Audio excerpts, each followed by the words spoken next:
ప్రభాస్ కన్నప్పకి సంబంధించి ఆయన రుద్ర అనే ఒక క్యారెక్టర్ చేసినట్టుగా క్లియర్గా తెలిసిపోయిందనమాట. అందులో దానికి సంబంధించి ఒక పోస్టర్ అయితే రిలీజ్ చేశారు. అది చూసినప్పుడు అరే ఈయనేంటి ఇలా ఉన్నారు అని చెప్పేసి నెగిటివిటీ ఎక్కువ వచ్చి ఓన్లీ ఆయన ఫ్యాన్స్కి, బికాస్ ఆ రాజాసాబ్ నుంచి ఎక్కువ అప్డేట్స్ లేకపోతే వాళ్ళకి నచ్చింది. కానీ మిగతా వాళ్ళందరికీ ఎట్లా అంటే అవసరమా ఈ కంటెంట్, అవసరమా ఈ గెటప్ అన్నట్టుగా అంటుందని మీకేమనిపించింది? సో ఖచ్చితంగా రుద్ర అనే ఒక గెటప్తో ప్రభాస్ గారు లుక్ అయితే రివీల్ చేశారనమాట కన్నప్ప సినిమా నుంచి.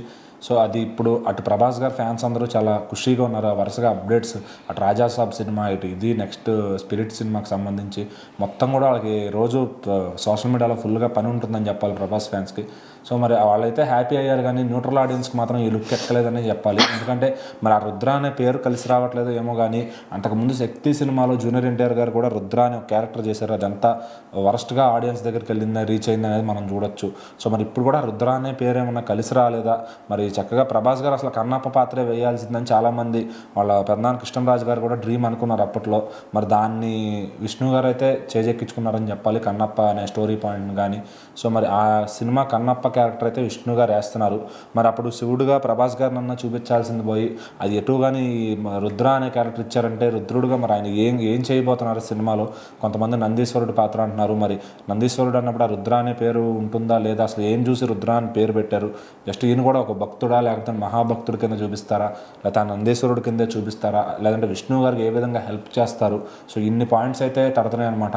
ఏదేమైనా కానీ ఈ లుక్ అటు ఇటుగా కొంచెం ట్రాల్ అయినా కానీ ఈయన వల్ల అయితే కన్నప్ప సినిమా ఖచ్చితంగా ఫస్ట్ రోజే 100 కోట్లు వచ్చే ఛాన్స్ ఉందని, విష్ణు గారి ఖాతాలో ఇది ఒక బిగ్గెస్ట్ మైల్ స్టోన్ అవుతుందని కూడా చెప్తున్నారు. సో మరి విష్ణు గారు ఉన్నదంతా ఊడ్చి దగ్గర 200 కోట్ల దాకా ఈ సినిమా పైన ఇన్వెస్ట్ చేస్తున్నారని తెలుస్తుంది.